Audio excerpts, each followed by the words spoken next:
My mother-in-law despised me from the very start. She called me used goods and even had the audacity to bring my abusive ex-husband to our wedding, all with the intent to ruin it. But despite her attempts to tear us apart, my husband stood unwaveringly by my side. And now, after everything, we are finally cutting her out of our lives. At 38, after years of emotional torment, I had all but given up on love. My previous relationship, a painful 10-year ordeal, left me broken. I thought that love was no longer in my future, that I would resign myself to the life of a lonely cat lady.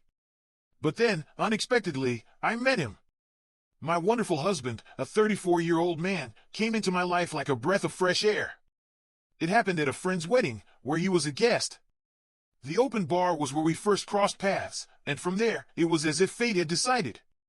We talked effortlessly, and soon, we were inseparable for the rest of the evening.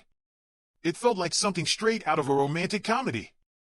At the end of the night, after exchanging numbers, I couldn't help but feel a flutter in my chest, a feeling I hadn't experienced in years. The next day, we met again, and from that moment on, everything changed. It's been almost 2 years since that wedding, and every day with him has felt like a fairy tale. He proposed on our first anniversary, and over the past 6 months, we've planned our wedding and tied the knot. My relationship with him is everything I had ever dreamed of, but there's always been one shadow lurking in the background, my mother-in-law. From the very first time I met her, the tension was palpable. It wasn't just subtle disapproval, she made it painfully clear that she didn't think I was good enough for her son. My husband is her only child, and she's been fiercely protective of him ever since his father passed away when he was just 16. Naturally, she wants the best for him, but she couldn't seem to accept me. The fact that I'm older than her son didn't sit well with her. She took issue with my past divorce, though she didn't know the full story. I had been in an abusive relationship before, something I kept to myself because it was too painful to discuss. To her, though, being divorced was enough to mark me as untrustworthy. To her, I was someone who could never measure up. At first, I tried to dismiss her harsh words, convincing myself she was just being protective. But as time passed, it became clear that her dislike for me wasn't going anywhere. Every family gathering turned into a battlefield, with her finding new ways to belittle me and undermine my relationship with my husband. Despite all this negativity, I tried my best to keep the peace. I loved my husband more than anything, and I didn't want to cause unnecessary tension between him and his mother. But her constant criticism wore on me, and I realized I would never truly be accepted by her. Through it all, my husband stood firmly by my side. He fought countless battles in my defense, even threatening to cut her off if she didn't treat me better. But despite all the arguments, it was always the same cycle. My mother-in-law would make a cruel comment or give me the cold shoulder, my husband would step in, an argument would ensue, and eventually, my mother-in-law would apologize for a while. It was mentally exhausting, but my husband felt responsible for her, and I understood that she would always be part of our lives.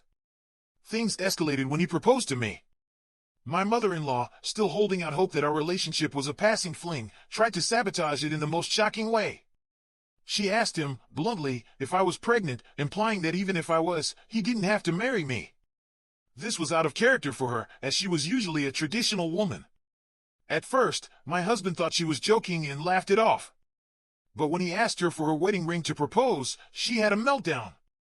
Her rant about me being used goods and unlucky was so cruel that my husband lost his temper. He told her about the abuse I'd endured in my previous marriage, hoping that it would soften her heart. But instead, she just doubled down, accusing me of lying about the abuse to manipulate him. That was the breaking point. He gave up on trying to reason with her and ended up buying a new ring for me. I didn't know any of this at the time, but my husband recently apologized for speaking about my past without my consent. But I didn't mind, it was clear he was just trying to protect me, and that's all that mattered to me. As our wedding day approached, we made a conscious decision to keep my mother-in-law away. My husband saw her a few times, but we both agreed that I didn't need to be around her negativity. When I asked him why he was keeping us apart, he told me he didn't want her to upset me with her usual hurtful comments. And in hindsight, I understood why. The day of our wedding arrived. I had dreamed of this moment for as long as I could remember, walking down the aisle toward the man of my dreams, surrounded by our loved ones, ready to begin a new chapter. The morning rain had stressed me out, but by the afternoon, the clouds cleared, and everything started falling into place. Finally, I began to feel a sense of peace. At almost 40, I wanted my wedding day to be perfect, especially after everything I had endured in my past marriage. Walking down the aisle with my father, I was the happiest bride, eager to say my vows. But then, just as we were about to exchange our vows, I heard a shocked gasp from behind me. It was my maid of honor, Alana, who had been my closest friend for years. The moment I heard her, I felt my stomach drop. Something was terribly wrong. I turned toward her, and I could see her glaring at the guests. I turned around to see what had caused her reaction. What I saw next made my heart stop. It wasn't just my mother-in-law's timing or her inappropriate off-white dress that had caused Alana's gasp, it was the man walking beside her. To my horror, it was my ex-husband, Joseph, the very man who had tormented me for years, the one who had made my life a nightmare. It was like I had been punched in the gut. For a moment, I couldn't even comprehend what was happening. I had worked so hard to move on from that chapter of my life, and here he was again, ruining my wedding day, the day I was supposed to begin my new life. Fear gripped me, and I felt transported back in time to that dark period I had fought so hard to escape. The wedding, the vows, everything around me felt like it was spinning out of control. Alana saw my distress and quickly rushed to my side. As soon as she held my hand, reality slammed into me like a thunderclap. How could she do this to me? How could she bring him here, knowing the pain and trauma he had inflicted on me?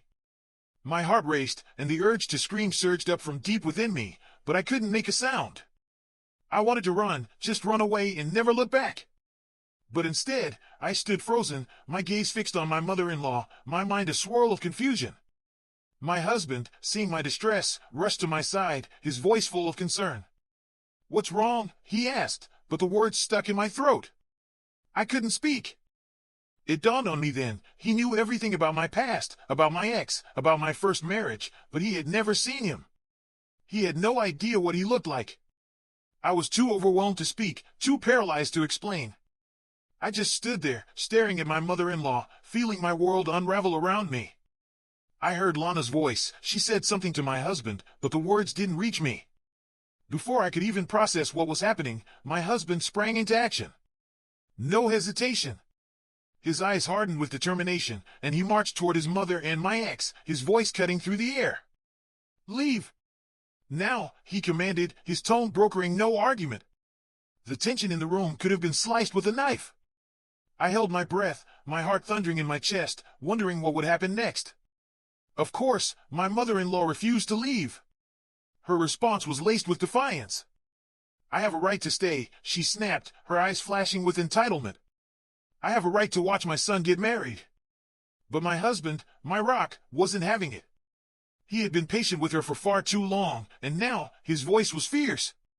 "You've taken this too far," he said, his words steady but full of power. "Leave now, or I'll call the cops." She shot back, dismissing his threat, insisting that she hadn't done anything wrong. But the sight of her there, in the very space that should have been filled with joy, made my stomach churn. I felt like I might pass out, so I staggered to a nearby seat, hoping to steady myself. My bridesmaids and my mother rallied around me, their voices soft and soothing as they tried to calm my racing mind. But the world around me felt surreal, and my head wasn't working properly. I was trapped in a fog of emotion, unable to focus on anything except the chaos that had just burst into my wedding day. The only thing that cut through the haze was the sound of my heart, pounding louder with every beat. Then, I heard it. My husband's voice, sharp and steady. He told my mother-in-law exactly why she had to leave. He told her that he'd had enough, and that if she didn't leave immediately, he would call the police for bringing someone I had a restraining order against into our lives. That's when I heard his voice, the voice I hadn't heard in years. The voice that sent a cold shiver down my spine. My ex. He spoke, and every word he uttered felt like a slap in the face. He calmly informed my husband that the restraining order against him had expired, that the law could do nothing.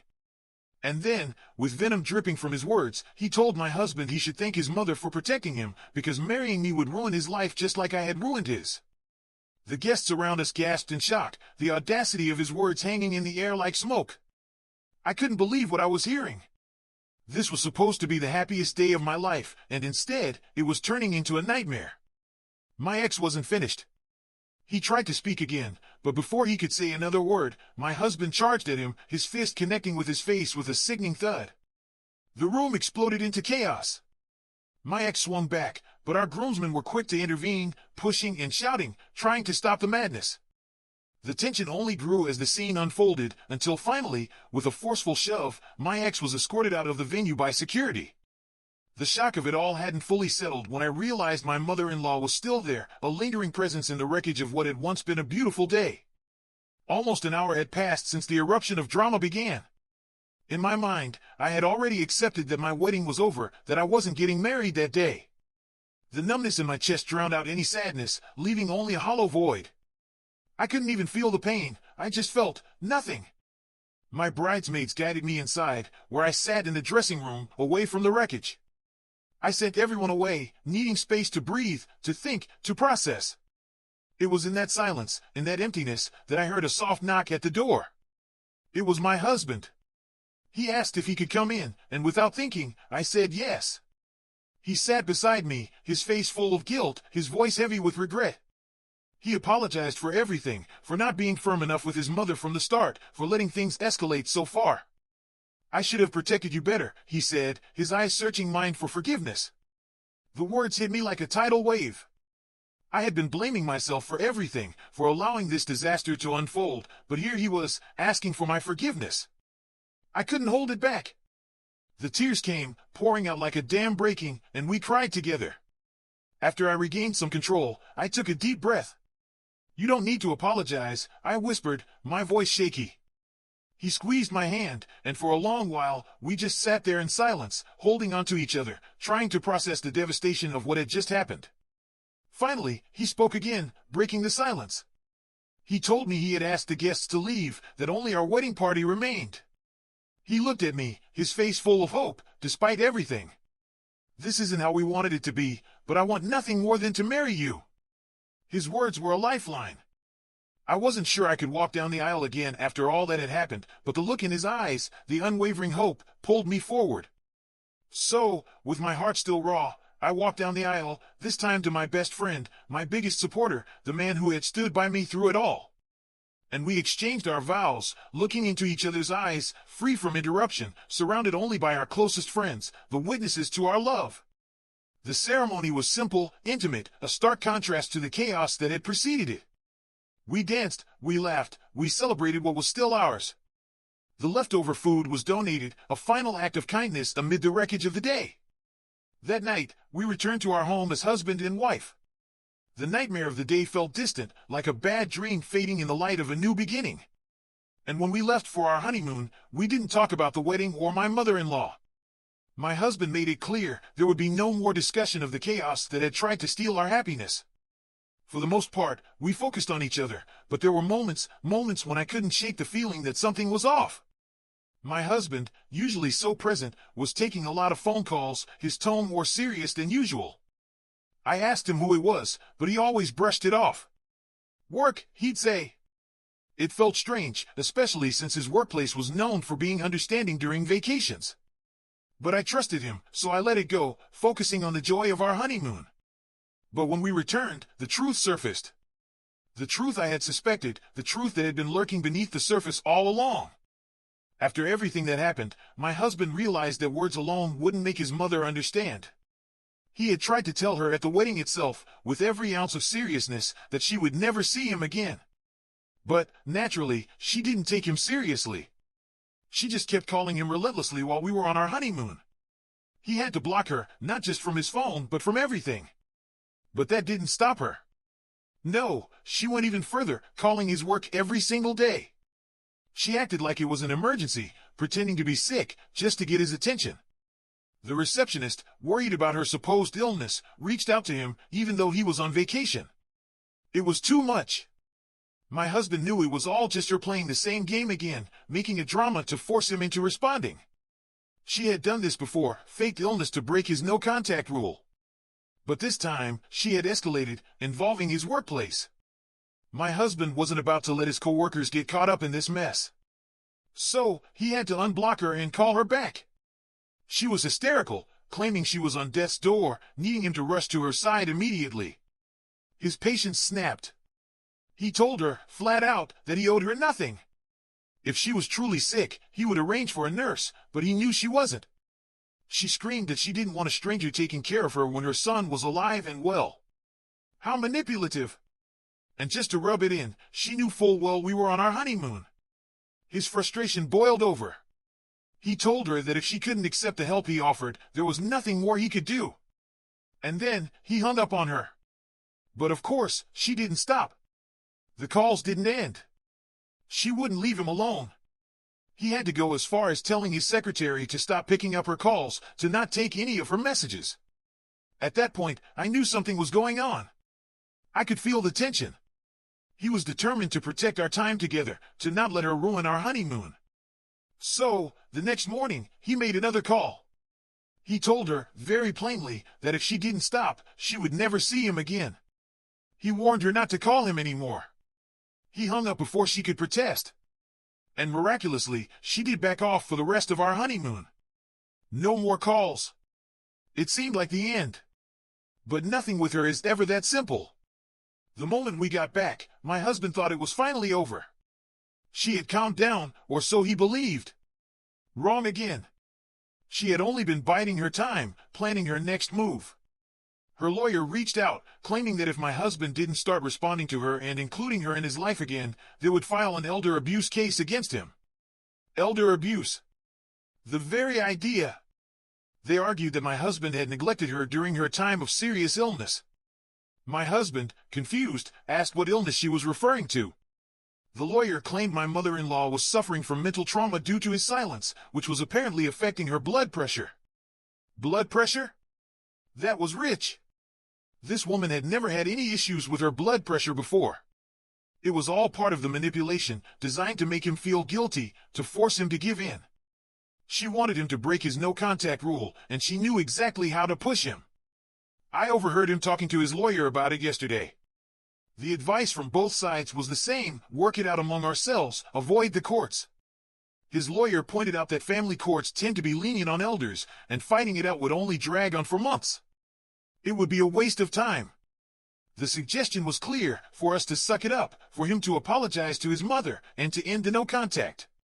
But my husband was adamant. He still couldn't get over what had happened at our wedding.